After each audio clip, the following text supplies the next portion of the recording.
Assalamualaikum warahmatullahi wabarakatuh. Waalaikumsalam warahmatullahi wabarakatuh. Selamat siang, salam sejahtera bagi kita semua. Om Swastiastu, Namo Buddhaya, dan salam kebajikan. Berkat rahmatnya, hari ini kita bisa berkumpul dalam acara debat. Mosi debat yang akan diperdebatkan hari ini adalah aturan potongan rambut di sekolah. Oke. Dari tim alternatif yang berwawakan Abdurrahman Al-Fatah dan Fahrian Syahsyah, sedangkan tim oposisi atau tim kontra sudah ada Onyx, Ryuda, dan Andreo. Oke. Untuk babak pertama, masing-masing narasumber akan mengajukan kelompok pendapatnya. Oke, dari tim afirmatif atau tim pro, silakan berikan tanggapannya. Terima kasih Pak. Saya akan menjelaskan tentang pentingnya aturan potong rambut di sekolah. Aturan potong rambut di sekolah adalah bagian penting dari disiplin sekolah dan mencerminkan nilai-nilai yang dijunjung tinggi oleh etika pendidikan. Yang pertama, membangun disiplin. Aturan potongan rambut membantu dalam membangun disiplin di antara siswa dengan menetapkan standar yang jelas terkait dengan panjang dan gaya rambut. Sekolah mengajarkan penting mengikuti peraturan dan mematuhi norma-norma yang ada. Yang kedua, mendorong konsistensi dan fokus. Rambut yang tata rapi dan tidak mengganggu dapat membantu siswa untuk lebih fokus dalam pembelajaran. Yang ketiga, merupakan bagian diri penampilan dan citra diri. Penampilan yang teratur dan profesional adalah hal yang penting dalam kehidupan sosial dan profesional. Yang keempat, membangun identitas sekolah. Aturan potong rambut juga berkontribusi dalam membangun identitas sekolah dengan memiliki standar yang dapat terkait potongan rambut. Siswa menjadi bagian dari komunitas sekolah yang memiliki identitas yang kuat. Yang kelima, persiapan untuk dunia kerja. Di dunia kerja, penampilan yang rapi dan profesional sangat dihargai. Aturan potongan rambut sekolah membantu siswa untuk terbiasa dengan standar penampilan yang diterapkan di dunia kerja. Terima kasih. Oke, baik, terima kasih Fahrian Syahsyah atas pendapatnya.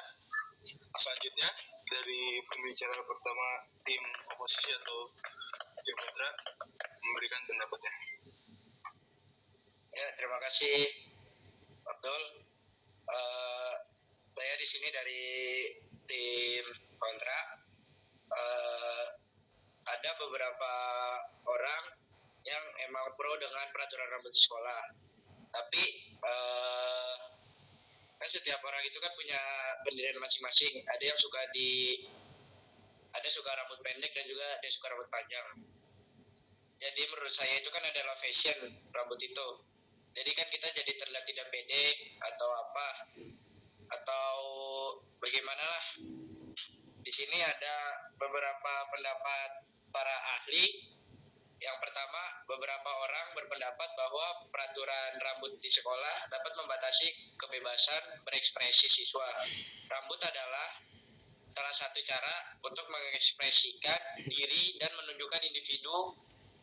Pembatasan ini dapat membuat siswa merasa terkekang dan tidak dihormati dalam hal berekspresi melalui penampilan mereka. Lalu juga ada beberapa orang berpendapat bahwa peraturan rambut di sekolah merupakan prioritas yang tidak penting atau kurang signifikan dibanding dengan masalah pendidikan yang lebih mendesak. Mereka berpendapat bahwa waktu dan sumber daya yang dihabiskan untuk menegakkan peraturan rambut dapat dialihkan untuk masalah yang lebih penting seperti meningkatkan kualitas pendidikan dan memperbaiki fasilitas sekolah. Dan juga kan semua orang kan butuh dana untuk potong rambut ya, misalnya itu apa, orang itu kurang mampu untuk potong rambut tapi dibataskan oleh gurunya itu besok harus potong rambut juga, kan itu tidak memungkinkan. Itu saja sih Bang Abdul. Oke, terima kasih. Selanjutnya masuk ke babak kedua. Berikutnya adalah pembicara kedua dari tim aktivitas atau tim pro untuk memberikan argumennya. Oke, saya di sini melanjutkan argumen dari Fahrian Sriansa. Saya mendukung musik pada perdebatan kali ini karena satu, memiliki peraturan rambut di sekolah dapat membantu menciptakan suasana yang disiplin dan memberikan kesan profesional. Rambut yang teratur dan rapi dapat mencerminkan sikap yang serius terhadap pendidikan dan membantu menciptakan suasana yang lebih serius dalam lingkungan belajar. Dua, peraturan rambut yang sama untuk semua siswa dapat mempromosikan kesetaraan dan keseimbangan di antara mereka. Tidak ada perbedaan perlakuan berdasarkan tampilan fisik atau gaya rambut, sehingga meminimalkan kemungkinan adanya diskriminasi atau pengasingan. 3. Peraturan rambut di sekolah juga dapat berkontribusi pada keselamatan dan kebersihan. Misalnya, rambut panjang yang terjatuh ke wajah atau menghalangi pandangan dapat mengganggu konsentrasi siswa. Selain itu, rambut yang terkait dengan rapi juga dapat mengurangi risiko kecelakaan, seperti tersangkut di peralatan atau bahan kimia di laboratorium. Terima kasih. Selanjutnya, pembicara kedua dari tim oposisi atau tim kontra. Baik, baik, terima kasih atas waktunya. Di sini saya ingin memberikan pendapat. Saya sedikit setuju dengan pendapat Bang Abdul. Peraturan rambut di sekolah itu dapat membantu menciptakan suasana yang disiplin dan memberikan kesan yang profesional. Ya, di sini saya ingin memberikan pendapat bahwa nggak semua anak itu suka kalau rambutnya itu pendek. Yang udah dijelaskan oleh si Andre tadi, ada anak yang setuju dengan rambut yang pendek dan ada juga anak yang menentang bahwa dia tuh tidak suka rambut pendek karena dia orangnya kurang percaya diri jika rambutnya pendek.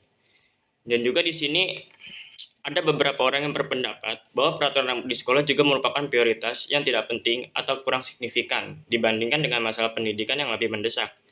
Mereka berpendapat bahwa waktu dan sumber daya yang dihabiskan untuk menegakkan peraturan rambut dapat dialihkan untuk masalah yang lebih penting.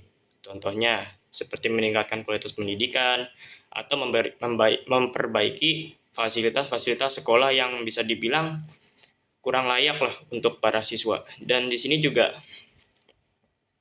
memang benar siswa dididik untuk rambut pendek dari sekolah agar bisa disiplin saat mulai masuk dunia kerja. Tapi kan itu di dunia kerja tergantung, ada siswa yang kuliah dulu, ada yang langsung kerja. Kalau yang kuliah dulu kan pasti rambutnya gondrong-gondrong juga, peraturannya bakal diabaikan oleh para siswa. Jadi sehingga mungkin yang dilakukan oleh guru saat sekolah mungkin akan mereka lupakan saat kuliah, dan itu akan sulit saat mereka mulai masuki dunia kerja karena mereka pasti akan sulit untuk menerima bahwa rambut mereka harus teratur dan mematuhi peraturan yang sudah berlaku. Ya, mungkin itu saja yang bisa saya berikan. Terima kasih. Oke, terima kasih Onyx atas pendapatnya. Oke. Dalam debat tentang peraturan rambut di sekolah, penting untuk mempertimbangkan berbagai sudut pandang dan mencari keseimbangan antara disiplin dan kebebasan berekspresi siswa. Sementara peraturan rambut dapat memiliki manfaat dalam menciptakan lingkungan belajar yang disiplin, perlu juga untuk memastikan bahwa hak-hak individu dan keragaman budaya dihormati. Penting juga untuk mempertimbangkan prioritas utama dalam pengelolaan sekolah dan memastikan bahwa peraturan rambut tidak menjadi hal yang terlalu membebani. Peraturan rambut di sekolah memiliki argumen pro dan kontra yang perlu dipertimbangkan. Di sisi pro, peraturan rambut dianggap penting untuk menciptakan disiplin dan kesan profesional di lingkungan sekolah. Rambut yang teratur dan rapi dapat mencerminkan sikap serius terhadap pendidikan dan membantu menciptakan suasana belajar yang fokus.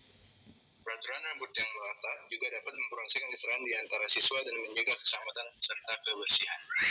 Namun, di sisi kontra, peraturan rambut dianggap dapat membatasi kebebasan berekspresi siswa. Beberapa siswa mungkin memiliki gaya rambut yang unik atau berbeda, yang merupakan bagian integral dari identitas mereka. Peraturan rambut juga dapat melanggar hak-hak individu dan tidak mempertimbangkan keragaman budaya dan etnis siswa. Beberapa juga berpendapat bahwa peraturan rambut bukanlah prioritas utama dalam pengelolaan sekolah dan sumber daya yang digunakan untuk menegakkan peraturan ini dapat dialihkan untuk masalah pendidikan yang lebih mendesak.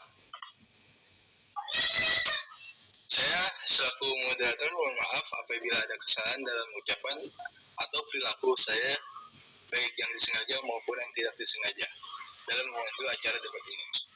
Terima kasih atas perhatiannya dan sampai jumpa. Assalamualaikum warahmatullahi wabarakatuh. Waalaikumsalam. Waalaikumsalam.